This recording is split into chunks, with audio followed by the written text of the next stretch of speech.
talks about there's plates, there's something called a Urim and a what? Thummim, and there's a hill. Okay, I'm going to do the hill first. Okay, the hill, Mora, is actually pretty interesting for a hill. Today, have any of you seen the Hill Cumorah pageant? Okay, the hill appears to be, okay, good, got one, thanks. Okay, the hill appears to be, like this, where you see it from the road, where you have the main road and people are going by.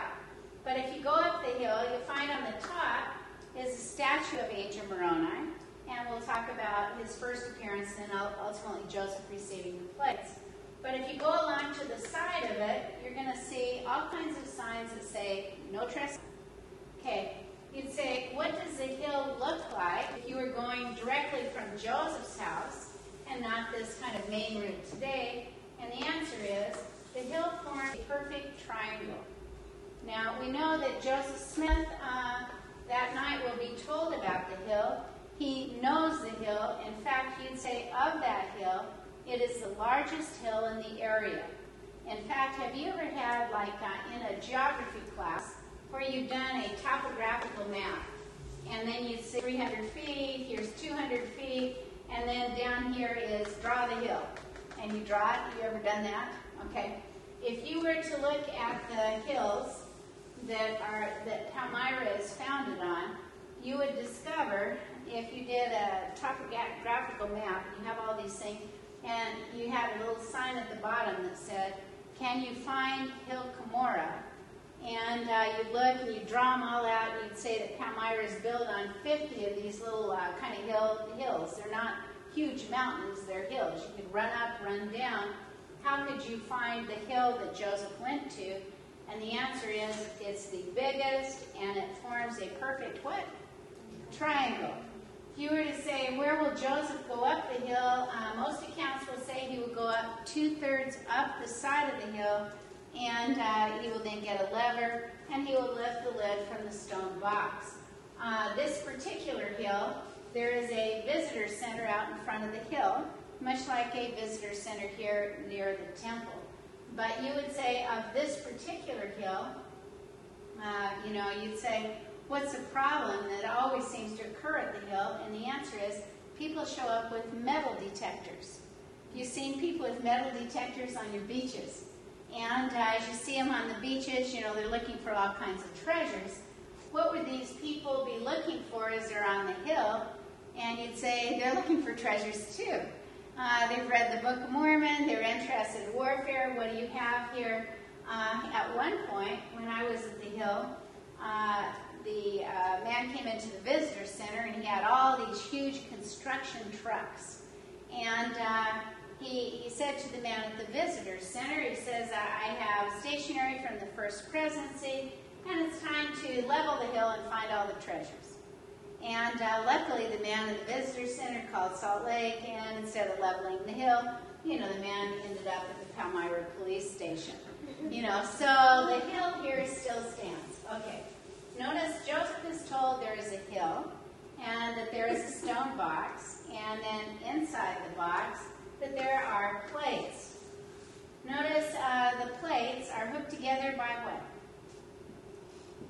Like 3-ring kind of binders, I've always thought it was our original 3-ring binder, as you come to class and you open it up, and I go, oh, that's just how Mormon had done it. And, Moroni adding on to it. Notice part of the plates, you could move them like this, and part of the plates are sealed, meaning that they could not be moved from one to the other. Joseph is also told by the angel Moroni that there is a Urim and Thummim that's hooked to a breastplate. And he said the breastplate was made for a very large man.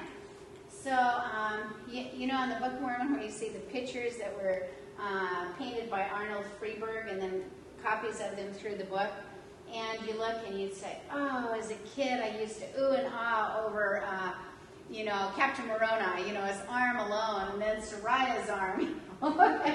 You're like, wow, and Joseph then said it was meant for a very big man. And then, attached to the breastplate, Joseph said was a Urim and Thummim. a few people in their journals drew what the Urim and Thummim looked like. Notice they said it was like spectacles, and that they were clear, transparent. You could see through them, but those that drew them drew it like this. And you'd say, wow, that looks a whole bunch different than my glasses. In other words, drawing a triangle, if you were to put these triangles together, what would you form? Okay, Star of David. Good. Okay. Joseph now, he's 17 and a half years old. He's now seeing Angel Moroni for the first time. Angel Moroni tells him a phenomenal message. The message is your name will be known for what?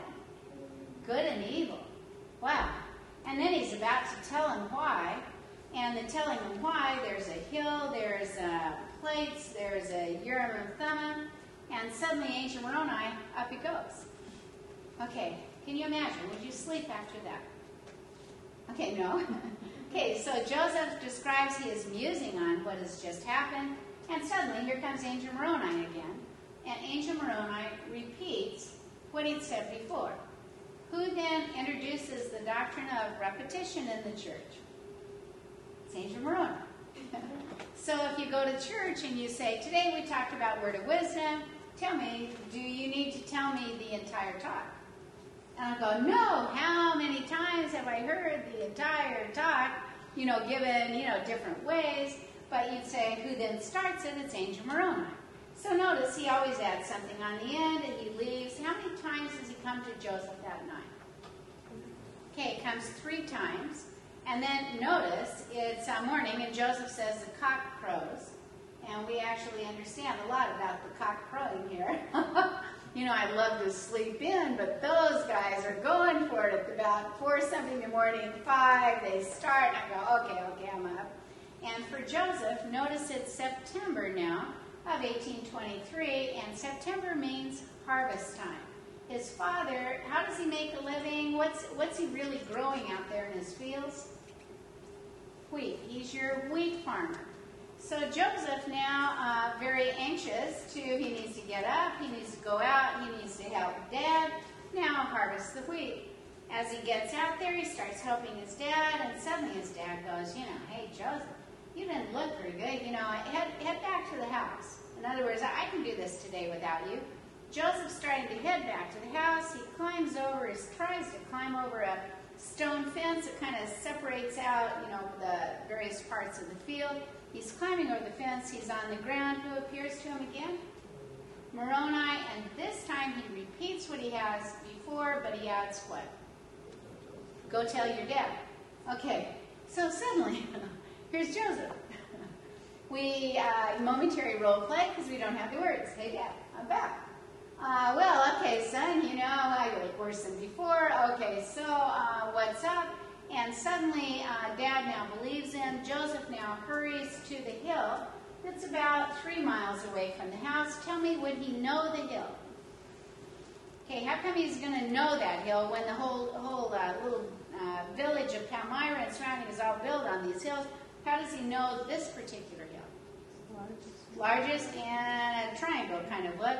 Joseph goes to the hill. He sees the stone box. He gets a lever. He takes it off. Suddenly he wants to reach in. He wants to grab the plates that have the appearance of gold. What thought goes through his mind?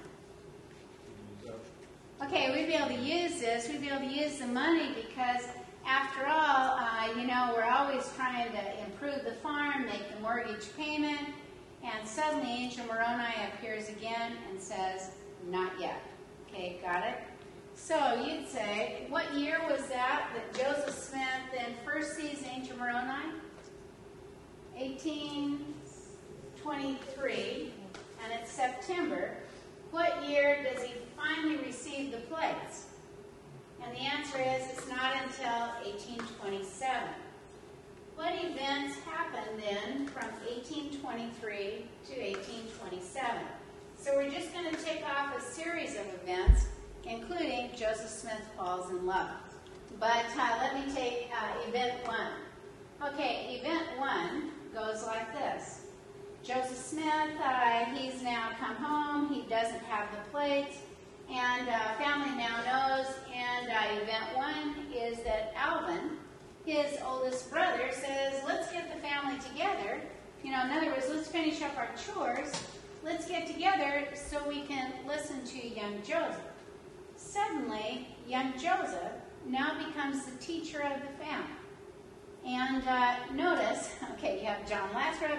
It's all going this way. The family's being prepared for a prophet. And suddenly, by the time he's 17 and a half, Lucy, Joseph's mother, describes that, she says, I imagine it's a most unusual scene. She says all the family sitting around in a circle to now listen to Joseph.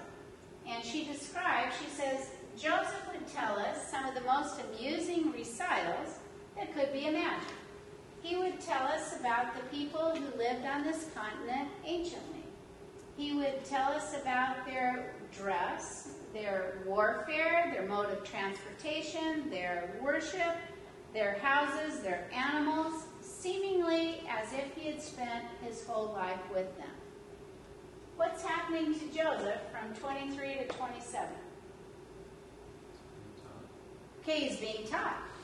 So wait, you look and you'd say, wait a minute, he doesn't have the plates, right?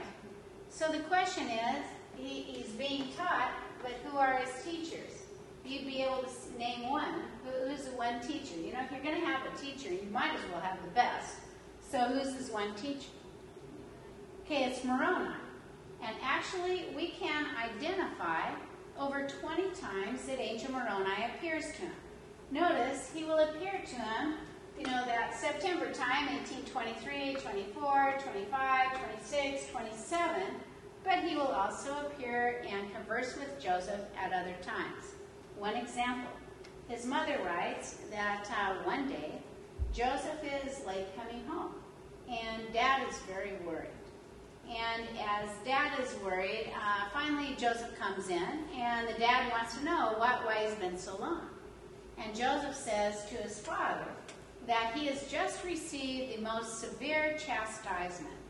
Well, okay, Dad's getting very upset. Why do the neighbors keep, bothering my son? And so Dad wants to know, who's done this to you? And Joseph says, oh, Father, I passed by the hill. I saw the angel Moroni, and he told me I need to keep the commandments. In other words, you'd say, who's the number one teacher during this time? And you'd say it's Angel Moroni. But, okay, Orson Pratt and John Taylor will write that during this time, Joseph was also taught by some of the great prophets of ages past. And he names them, and they're all in the Book of Mormon. He says, John Taylor, during this time, Joseph was taught by Moroni, Mormon, Nephi, and Alma. And you'd say, who are these men? And I would say, the principal writers of the Book of Mormon. Orson Pratt repeats the same names. He says, Joseph's taught by Moroni, his father Mormon, the big compiler of the Book of Mormon, Nephi, Alma, and then he says, and the 12 disciples whom Jesus selected at the time, when they were in the land of Bountiful. So for you, you should say, I want my tuition money back. I wanted a better teacher. I'd rather have Moroni. I'd rather have Alma. I'd rather have Nephi. And you'd look and you'd say, tell me, how was Joseph's schooling? Okay, was it phenomenal? I mean, could you imagine? You'd say, remember how we talked about a family is being prepared? You'd say, what's happening for young Joseph? He is being prepared to be a translator then of this amazing work, because you'd say, who are his teachers? And you'd say his teachers are your principal writers, involved, a part of it.